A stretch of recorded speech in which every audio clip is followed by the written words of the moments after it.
When you hear the word recession, it can trigger some certain emotions. Some of it more catastrophic and feeling doomed.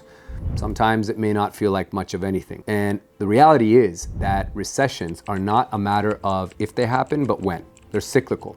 So the first thing to come to grips with when it comes to recessions is that they are totally normal. Well, they're part of the natural economic cycle here in the United States. What goes up must come down, and sometimes it comes down a little bit harder or faster than we would like.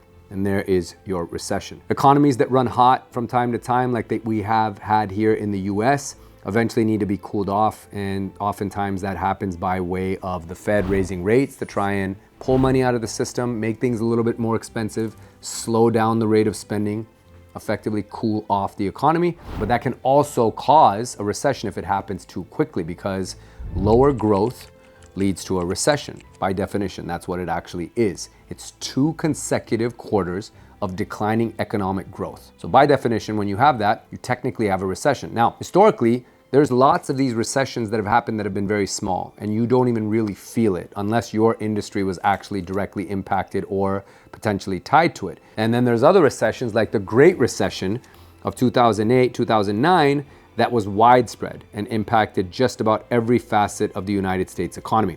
Today, I want to talk to you guys about mistakes that I made during that huge recession back in 2008 and how you can avoid them when they do inevitably come up. Because again, recessions are cyclical. It's never a matter of if they're going to happen.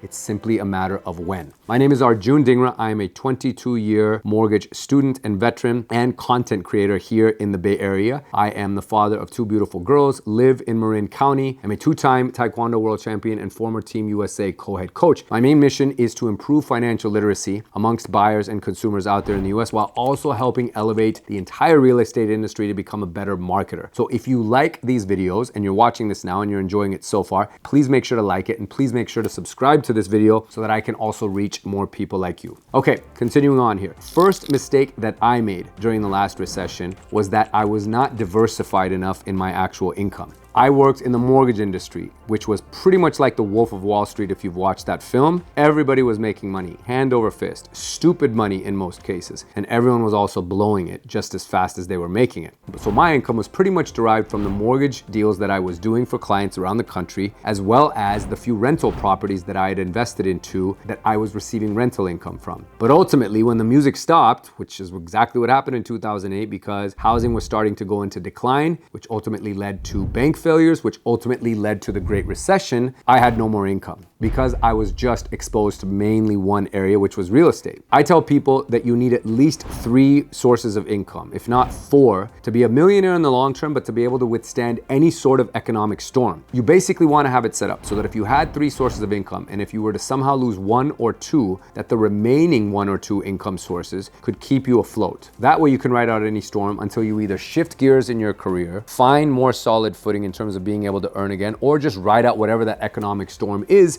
that's impacting the 1 or 2 sources of income that you had. But ultimately, you need to be making money from different sources. So this is really key and where I messed up big time. Next was I did not have an emergency fund. These days, I preach to everyone that you should have anywhere between 6 to 12 months reserves in an emergency fund that can cover all of your living expenses without you losing a wink of sleep. Now, that's a difficult thing to do, but with the right planning and very aggressive saving, you can put away those 6 to 12 months worth of emergency funds and be prepared for anything. A job loss, a recession, a depression, COVID-20, whatever it might be. The next one is super important because this applies to everyone, whether there's a recession going on or not. But I was basically living a lifestyle that matched my income. I was making great money, but my lifestyle was quite great as well. In hindsight and looking back, and also everything I've learned from all of my successful mentors and people that I admire and follow on social media, I noticed one consistent trait amongst all of them. They all live well below their means. If they make money at this level, they live as if they were making money at this level. This always protects them and also frees them up to continually invest not only in their businesses or whatever it is that helps them generate income, but also themselves. And it's a trap that I see way too many young people fall victim to. Even having lived here in San Francisco for the last several years during the big tech boom, exorbitant salaries and bonuses were being paid, and ultimately people would come out and just match a lifestyle in the way of expenses and living standards with that income. But as we know, and as I've talked about here in this video, the music eventually does come to a stop and there's no place to sit down when that happens. So many of these people ultimately have to leave town, downsize, move in with friends, move back home in with their parents, and it can be a pretty humiliating experience. So the lesson in that is to live always well below your means so that you're continuing to put money away for savings, investments, emergency funds. And if there's any type of a slowdown or a bump in the road, you're going to be able to continue humming along without having a major impact or an effect on your lifestyle. And this leads into the last one, which is also just as important. And the big mistake that I made at that time was that I was not investing in myself. You want to live a lifestyle that's well below your means so that you have money freed up to make investments, and one of those investments should be in yourself. For me personally, the only investing I was doing was just in my Taekwondo training. I was staying quite active with that, almost as a way of a distraction, because I didn't quite grasp what was going on. And in fairness, I don't think anybody really did when the market was basically in the midst of its crash. It was only after everything had really bottomed out and the dust was starting to settle from the collapse that we all had this oh shit moment, and now had to put things back together again and figure out how we move forward. But if I had been investing in myself during that time, it's possible that my recovery financially and emotionally from that crash could have been a lot faster. You see, it wasn't only until a couple years later, because of some available resources and scraping money together like I was doing at that time, that I was able to invest in myself. And I found myself a really good performance and mindset coach who I'm still with today. But that really helped me ride out of those tough years and prepare myself for the next economic cycles where things would take off and I could take full advantage of it, but also learn my lessons from the last go round. So in summary, for everybody that's out there, again, remember that these recessions are inevitable, or slowdowns in the economy, and you always want to be prepared. So make sure that you have multiple sources of income. Pick up a side hustle, start a business with your friends or by yourself. Don't rely just solely on your main job as the only source of income. Next, make sure that you have an emergency fund of at least 6 months worth of expenses that you can fully pay for and not lose one wink of sleep. Make sure that you have a lifestyle that is well below the income that you're earning.